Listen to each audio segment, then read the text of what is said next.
ہر سکندر بخت اگر مفرور مجرم ہو جائے تو دنیا میں صرف وہی پیشہ ور بے ضمیر مجرم رہ جائیں گے جو ڈی سلوا ہوں گے اور چودھری دلاور ہوں گے۔ وزیران اور سلامت شاہ اور فومانچو اسی طرح بے بسی کی موت مرتے رہیں گے۔ نہیں رابعہ، اس احساس کے ساتھ زندہ رہنے میں میرے لیے خوشی کا تصور بھی ناممکن ہے۔ خاموشی کا ایک طویل وقفہ آیا۔ دور کہیں سے مؤذن کی صدا بلند ہوئی۔ گواہی دیتا ہوں میں کہ سوائے اللہ کے کوئی معبود نہیں، کوئی حاکم نہیں، وہ سب سے بڑا ہے۔ ہر ڈی سلوا، ہر چودھری دلاور، ہر خسرو جمشید، ہر ظالم اور فرعون، ہر شیطان اور ہر شکاری سے بہت بڑا ہے، بہت زیادہ طاقتور ہے۔ وہ بچانے والا ہے اور اس کا ہاتھ مارنے والے کے ہاتھ سے زبردست ہے۔ اس کی عدالت کا قانون اندھا نہیں ہے۔ اگر ایسا ہوتا تو یہ دنیا نیکی کے مفہوم اور سچ کے وجود کو کہاں سمجھتی، اور خود آدمی نے اپنی ہی دنیا کو کب کا تباہ کر دیا ہوتا۔ مجھے رابعہ کے اٹھ کر جانے کا علم نہیں ہوا۔ چشم تصور میں وہ پیکر حسن و خوبی میرے مقابل تھا اور میں آنکھیں بند کیے اس چھوٹے سے گھر میں گھوم رہا تھا جو سینکڑوں ہزاروں میل دور دامنے کوہ کے ایک چھوٹے پرفضا قصبے کے آخری کنارے پر تھا۔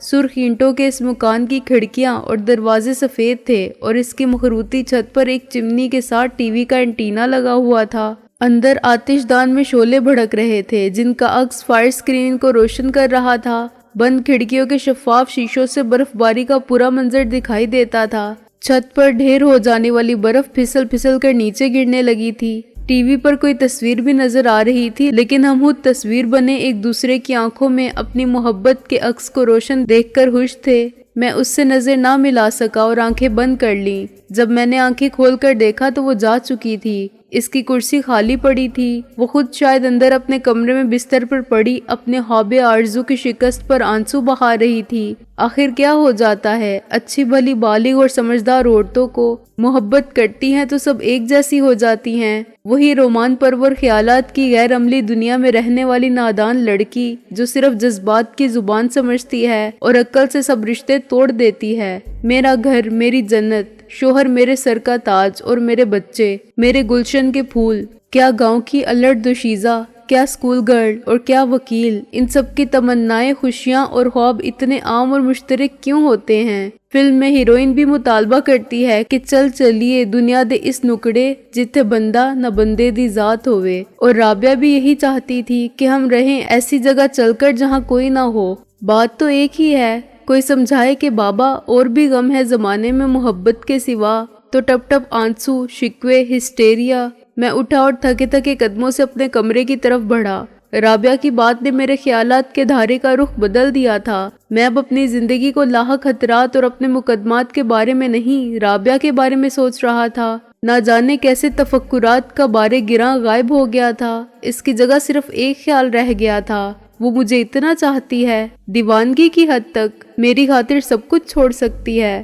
اپنا نام، اپنا معزز پیشہ، اپنا گھر اور وطن، اتنا بھروسہ ہے اسے مجھ پر، اور اس خیال میں میرے لیے وہ سکون بخش راحت اور مسرت تھی کہ جب میں کھڑکی کے راستے پھر کمرے میں وارد ہوا تو مسکرا رہا تھا۔ محسن آلتی پالتی مارے مہاتما بدھ کی طرح بستر پر بیٹھا تھا اور اسی طرح بے حس و حرکت بیٹھا رہا۔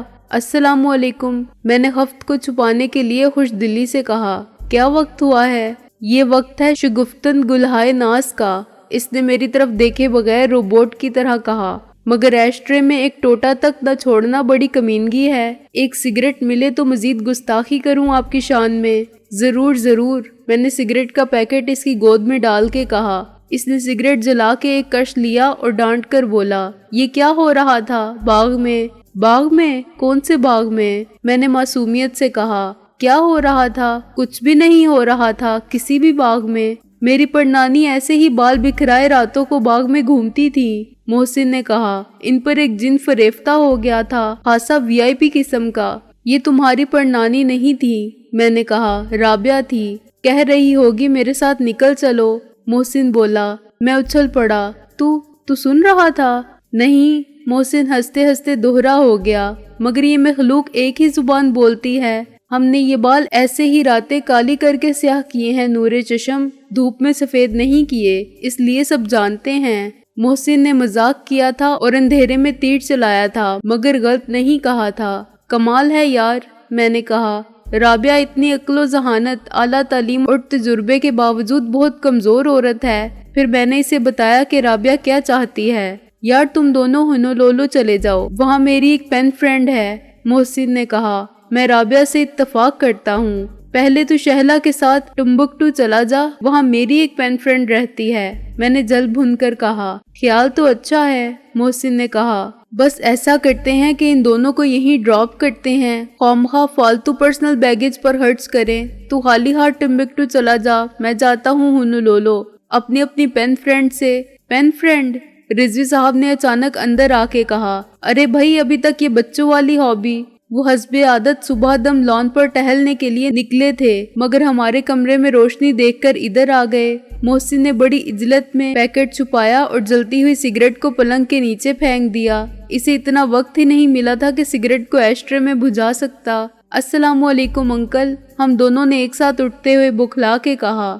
رضوی صاحب مسکرائے۔ یہ آج تم دونوں کی سحر خیزی خدا خیر کرے، کوئی نیا گل کھلانے کا خیال ہے؟ نہیں انکل، میں نے بڑی سعادت مندی سے کہا، یہ تو ایک اچھی عادت ہے، انگریز کہتے ہیں نا۔ بالکل بالکل، رضوی صاحب نے بیڈ کے نیچے سے دھوئیں کی بل کھاتی لکیر کو دیکھ کر کہا۔ مگر یہ دھواں سا کہاں سے اٹھتا ہے؟ انگریز یہ بھی کہتے ہیں نا کہ جہاں دھواں ہوگا وہاں آگ ضرور ہوگی۔ انہوں نے نیچے جھک کر سگریٹ اٹھائی اور محسن کو پیش کی۔ شوق فرمائیے۔ محسن نے جھیم کر سگریٹ لی اور ایشٹرے میں بجھا دی۔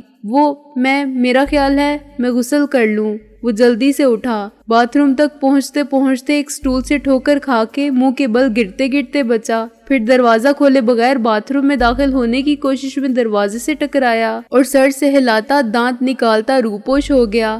گدھا، رضوی صاحب نے شفقت سے مسکرا کے کہا اور نائٹ گاؤن کی جیب میں ہاتھ ڈالے خالی بیڈ کے کنارے پر ٹک گئے۔ جی، میں نے کہا، سوائے اس کے میں کہہ بھی کہہ سکتا تھا۔ جی کیا؟ تم خود کیا ہو؟ انہوں نے فرمایا۔ الو، آخر تم لوگوں کو نیند کیوں نہیں آتی؟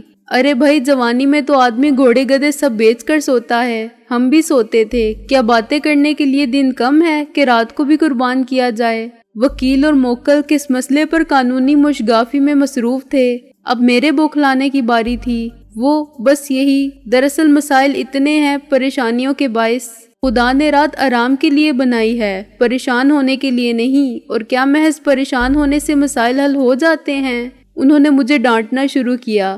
خرابی یہی ہے، آرام نہ کرنے سے جسم پر، اعصاب پر اور ذہن پر برا اثر پڑتا ہے۔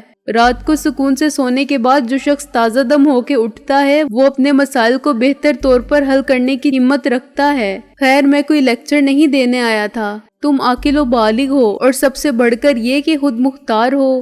آپ شرمندہ کر رہے ہیں انکل، میں نے سر کھجا کے کہا۔ ہاں، مگر کسی توقع پر نہیں، انہوں نے کہا۔ اچھا ہوا تمہارا مشیر اعلیٰ چلا گیا، ورنہ مجھے تم کو خاص طور پر اپنے ساتھ لے جانا پڑتا۔ مجھے تم سے ہی بات کرنی تھی، اٹھو چلو میرے ساتھ۔ میں نے بلا چو چرا تعمیل کی اور ان کے ساتھ لان پر آ گیا۔ رات کو شیروانی کا فون آیا تھا، انہوں نے ٹہلتے ٹہلتے کہا۔ خیریت تو ہے نا وہاں انکل؟ میں نے ان کے لہجے کی تشویش کو محسوس کر لیا۔ نہیں، بظاہر خیریت نہیں ہے، رضوی صاحب نے کہا۔ شیروانی نے تو مجھے تسلی دینے کے لیے الفاظ کا سہارا لینے کی کوشش کی تھی، مگر وہ پریشان تھا۔ مسز شیروانی کی طبیعت اچانک بگڑ گئی ہے، وہ CMH میں داخل ہیں۔ ڈاکٹروں نے کہا ہے کہ یہ کولیپس، اردو میں اس کا متبادل کیا ہے؟ خیر، تو یہ نتیجہ ہے غیر معمولی اعصابی کشیدگی اور ذہنی دباؤ کا اور پریشانیوں کا، جبکہ انہیں تاکید تھی کہ وہ خوش رہیں۔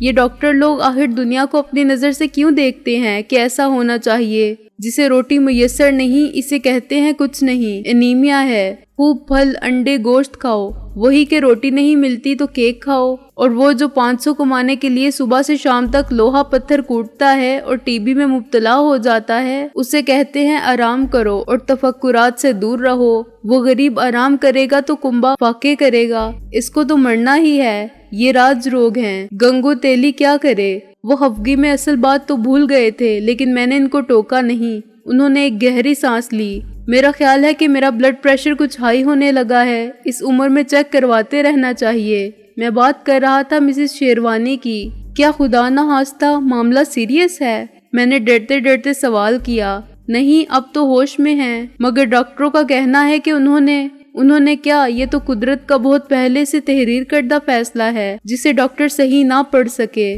بہرحال جتنی مہلت ان کے اندازے کے مطابق باقی تھی وہ آبادی بھی نہیں رہی، اور کوشش تو سب نے کی، لیکن یہ بات مسز شیروانی سے چھپی نہیں رہ سکی۔ ہوتی ہے کوئی غیبی قوت یا چھٹی حس جو پرخطر خیالات میں قبل از وقت خبردار کر دیتی ہے۔ انہوں نے سب کو بتا دیا ہے کہ ان کا آخری وقت آ گیا ہے، اور ڈاکٹروں کی رائے یا دوسروں کے دلائل سے سچ کو جھوٹ ثابت کرنے کی کوشش بے سود ہوگی۔ چنانچہ انہوں نے کل دعائیں وغیرہ سب پھینک دیں اور واپس گھر جانے پر اصرار کیا۔ اس سے مزید تشویشناک صورتحال پیدا ہو گئی ہے۔ علاج جاری رہتا تو کچھ وقت اور گزر جاتا، مگر دوا نہ کھانے سے انہوں نے مایوسی سے سر ہلایا۔ آج شیروانی اسے گھر لے جائے گا۔ میں نے بھی کہا اب کیا فائدہ زبردستی کرنے کا۔ وہ خاموش ہو گئے۔ کچھ دیر ہم مختصر سے لان پر ساتھ ساتھ چلتے رہے۔ میں جانتا تھا وہ کچھ اور کہنے کی سوچ رہے ہیں اور شاید مناسب الفاظ کی جستجو میں ہیں۔ تذبذب ان کی صورت سے عیاں تھا۔ پھر تو محسن کو فوراً گھر چلے جانا چاہیے، میں نے اس خاموشی سے گھبرا کے کہا۔ ہاں اسے تو جانا ہی ہے، وہ بے خیالی میں سر ہلا کے بولے۔ بس وہ ابھی ناشتہ وغیرہ کر لے اور روانہ ہو جائے۔ ڈر مجھے یہ ہے کہ وہ انکار نہ کر دے۔ وہ اتنا بے حس اور سنگ دل یا نافرمان تو نہیں ہے انکل، میں نے کہا۔ مجھے معلوم ہے وہ اپنی ماں کے لیے دل میں کیا جذبات رکھتا ہے اور اس کی خاطر ہر قربانی دے سکتا ہے۔ ہاں سوائے شاید ایک تمہاری دوستی کے، انہوں نے اتفاق کیا۔ لیکن یہ قربانی کسی نے بھی نہیں مانگی ہے۔ ہوتا یہ ہے سکندر کہ بعض اوقات آزمائش کے مرحلے توقعات سے زیادہ سخت ثابت ہوتے ہیں۔ وہ شخص جس کا دل موم کا بنا ہوا ہو کسی کو مرتے ہوئے بھی نہیں دیکھ سکتا۔ مرنے والی اگر اپنی ماں ہو اور اس کی موت دوسروں کے لیے بھی اتنی پرعذاب ہو تو وہ ڈر جاتا ہے۔ نزا کے قرب سے تدفین تک کے مراحل سب انتہائی صبر آزما ہوتے ہیں۔ یہ سب کچھ دیکھنے کے بعد یادوں کو ذہن سے خارج کر دینا آسان نہیں ہوتا۔ زیادہ آسان یہ ہوتا ہے کہ وہ ایک سطر کا ٹیلی گرام پڑھ لے کہ ماں مر گئی، یا ٹیلی فون پر اطلاع ملنے کے بعد بھی اس وقت پہنچے جب دیکھنے یا کرنے کو کچھ نہ رہے، وہ باپ کو تسلی دے، ماں کی خبر پر فاتحہ پڑھے اور لوٹ آئے۔ محسن ایسا کبھی نہیں کرے گا، میں نے کہا۔ اس کی ایک بہن بھی ہے جو اس سے چھوٹی ہے، اسی کا تو مسئلہ ہے، رضوی صاحب نے کہا۔ 2 دن کے اندر اندر وہ اس کا نکاح اور رخصتی سب کر دینا چاہتی ہیں، آج یا کل میں۔ کوئی پروفیسر ہے، ایاز، میں نے کھوکھلے لہجے میں کہا۔ یہ بات تو پہلے سے طے تھی۔ تمہیں کوئی صدمہ نہیں ہوا؟ انہوں نے مجھے غور سے دیکھ کر کہا۔ کیوں؟ ایاز بہت اچھا آدمی ہے، میں نے نظر چرا کے کہا۔ فوزیہ اس کے ساتھ بہت خوش اور مطمئن رہے گی۔ اور تم؟ میرا خیال تھا کہ تم بھی اسے چاہتے تھے، اس سے منسوب تھے، باقاعدہ نہ صحیح۔ وقت کے ساتھ آدمی کے خیالات، اس کی پسند ناپسند، بہت کچھ بدل جاتا ہے انکل۔ ہم سب ایک مسلسل تغیر کے عمل سے گزرتے رہتے ہیں۔ بقول شاعر، ثبات ایک تغیر کو ہے زمانے میں نے کسی یقین کے بغیر اپنا دفاع کیا۔ جذبات کی اس تبدیلی کا ذمہ دار کون ہے، تم یا فوزیہ؟ میں انکل، میں نے ہمت سے کام لے کر کہا۔ خود میں نے اسے ٹرن ڈاؤن کیا، کسی مجبوری کے بغیر۔ ولایت میں رہ کے میرے جذبات وہ نہیں رہے تھے۔ یہ بات میں نے محسن سے بھی کہہ دی تھی اور فوزیہ سے بھی۔ میں جھوٹ کیسے بولتا ان سے؟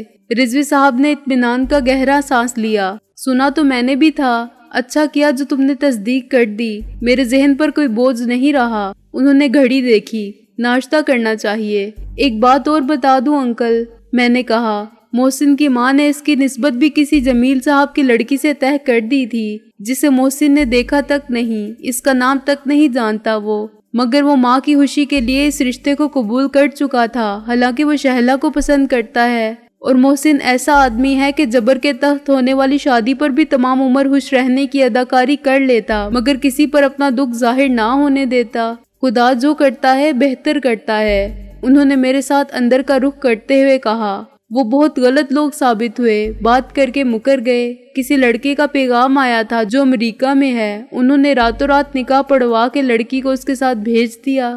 میں بھونچکا رہ گیا۔ اس کا علم آپ کو کیسے ہوا؟ میرا مطلب ہے محسن، مجھے شیروانی نے رات کو بتایا، لیکن اس نے یہ بات اپنی بیوی کو نہیں بتائی ہے۔ اس سے کہا ہے کہ لڑکی یرکان میں مبتلا ہے اور ہسپتال میں داخل ہے، ورنہ وہ تو مسرت تھی کہ دونوں کام ایک ساتھ ہو جائیں۔ اسے حقیقت معلوم ہو جاتی تو نہ جانے کیا ہوتا۔ اب لڑکی کو 1 ہفتے تک ہسپتال میں رکھا جا سکتا ہے، رضوی صاحب نے کہا۔